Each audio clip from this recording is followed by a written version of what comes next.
এটা হলো repairing bridge.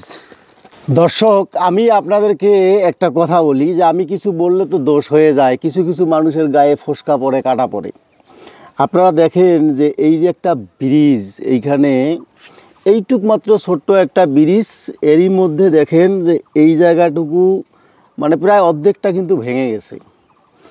এখন এই দিক দিয়ে এমন কোনো যানবাহন নাই যেটা যায় না। আপনার ট্রাক বলেন, বালুর ট্রাক পর্যন্ত এই দিক দিয়ে যায়, ট্রলি যায়, অটো তো 24 ঘন্টা যাতায়াত করে, মোটরসাইকেল মোটরসাইকেল এই দিক দিয়ে যাতায়াত করে।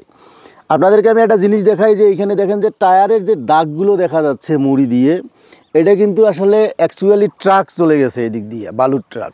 এইখানে একটা গাড়ি কিন্তু ওভারটেক করার কোনো কায়দা নেই, যে কোনো সময় অ্যাক্সিডেন্ট হতে পারে, যে কোনো সময় অ্যাক্সিডেন্ট হতে পারে। এই যে এখানকার যে পরিস্থিতি, এই যে এগুলো এই যে ভেঙে ভেঙে যাচ্ছে, আমি আপনাদেরকে দেখাই যে দেখেন এটা হলো রিপেয়ারিং ব্রিজ। এই যে খোয়া বালু দেখেন আপনারা, এটা হচ্ছে রিপেয়ারিং ব্রিজ, ঠিক আছে। এইভাবে যদি আমাদের দেশ চলতে থাকে ভাই, এইভাবে যদি এলাকার উন্নয়ন হয়, তাহলে কি হবে বলেন? আপনারা যদি ভিডিওটা বেশি বেশি শেয়ার না করেন তাহলে সমস্যার সমাধান হবে না। এ পর্যন্ত কয়েকটা ভিডিও আমি করছি, এর মধ্যে কিছু সমস্যার সমাধান হয়েছে। আমি পুরো ব্রিজটা আপনাদেরকে একটু দেখাবো, একটু কষ্ট করে আমার সাথে থাকবেন। দর্শক, এই যে রিপেয়ারিং কিন্তু এটাও করা হয়েছে, এই ব্রিজটার এগুলো কিন্তু রিপেয়ারিং, ঠিক আছে।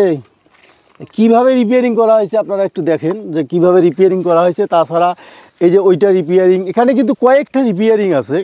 আপনারা ব্রিজের সাইডগুলো যদি দেখেন একটু, যে দেখেন যে এগুলো কিভাবে ভেঙে ভেঙে গেছে, ঠিক আছে। 15-16টা জায়গা রিপেয়ারিং করা হয়েছে, এখন পর্যন্ত ব্রিজের এই পরিস্থিতি।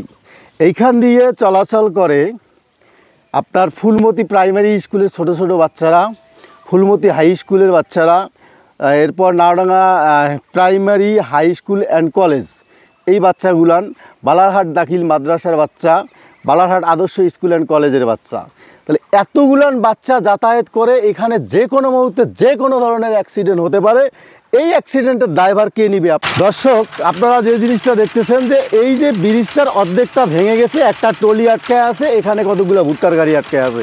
তাহলে এই দায়ভার এই স্কুলের ছোট ছোট বাচ্চারা, তারপরে আপনাদের এই গোলকমণ্ডল এলাকার লোক, সরকারি 4-5টা আবাসনের লোকজন যারা এই রোডটা ব্যবহার করে, ঠিক আছে, এই রোডটা ব্যবহার করে, তাহলে এই রোডটা কয়েকদিনের মধ্যে এমন অবস্থা হয়ে যাবে, এই ব্রিজ ভেঙে যাবে, ঠিক আছে। এই সব দেখার মতো কি কেউ নাই? এইসব দেখার মতো কেউ নাই? আমি কথা বললেই শুধু গায়ে ফোসকা পড়ে, তো কাজগুলো করেন না ভাই। যে ক্ষতিগুলো হচ্ছে এলাকার ব্রিজের, এলাকার রাস্তার, সেই কাজগুলো একটু করেন, তাহলেই তো হয়ে যায়। আপনারা এইরকম একটা রোড দিয়ে ট্রাক যাচ্ছে, ট্রলি যাচ্ছে, ভুট্টার গাড়ি যাচ্ছে, অটো যাচ্ছে, রিক্সা যাচ্ছে, সাইকেল যাচ্ছে, সব মোটরসাইকেল যাচ্ছে, আপনারা কোনোভাবেই খেয়াল করতেছেন না? আপনাদের কোনো মাথা ব্যথা নাই? উপজেলা প্রশাসন যারা আছে তাদের কাছে জানান। আপনার বাড়ি কোথায়? গোরখমন্ডল। আপনি প্রতিনিয়ত এই অটো দিয়ে এই রোডে যাতায়াত করেন? জি, প্রতিদিন যাই। কখনো এরকম হয় নাই যে এখানে অ্যাক্সিডেন্ট হয় নাই? অ্যাক্সিডেন্ট হয়েছে, তারপর আমরা ঝুঁকি নিয়ে চলাফেরা করতেছি।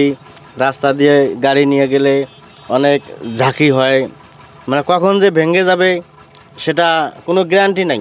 দেখা যায় যে আমি ঢুকে গেছি আর একটা গাড়ি আসছে, না হলে ব্যাগে যাইতে হয়। তো এই হচ্ছে এলাকার উন্নয়ন, ঠিক আছে। এটা হলো উন্নয়ন, উন্নয়নের জোয়ারে ভেসে যাচ্ছে বাংলাদেশ, ঠিক আছে। এই হচ্ছে উন্নয়ন। টলি আমি চালাই, টলি প্রতিনিয়ত এই রোডে চালান? না, অন্য রোডে চালাই, কিন্তু ভাড়া এই রোডে হয়েছে, এই রোডে আসছি। আপনি জানতেন না যে এখানে ভাঙা? না জানিনি। তাহলে উনি জানে না যে এখানে ভাঙা আছে। যদি উনি রাত্রেবেলা আসতো তাহলে এই ভাঙার মধ্যে ওনার কাছ থেকে একটা অ্যাক্সিডেন্ট হয়ে যেত। এ দায়ভার কে নিত? ওনার সন্তান ইতিম হইতো, ওনার স্ত্রী বিধবা হইতো, কে দিত দায়ভার? এখানে একটা রাস্তার ভাঙা, ওইখানে একটা ব্রিজের গর্ত, তাহলে এই দায়ভার কে নিবে? আপনি একটু সাবধানে যাবেন, ঠিক আছে। যে রাস্তার অবস্থা, তো এটা ব্যবহার করা আমি মনে করি যে উচিত নয় আর কি।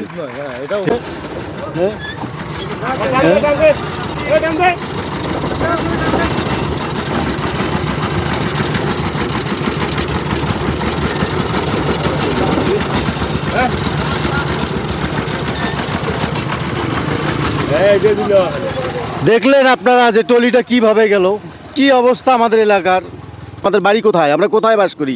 এই হচ্ছে গোরখমণ্ডল ব্রিজ, এই হচ্ছে নাওডাঙ্গা ইউনিয়নের অবস্থা, এই হচ্ছে গোরখমণ্ডলের রাস্তার অবস্থা। এইখানে ভাঙা, ওইখানে ভাঙা, ব্রিজটা অনেকবার রিপেয়ারিং করা হয়েছে, কিন্তু এই ব্রিজের কোনো ধরনের ব্যবস্থা গ্রহণ করা হয় নাই।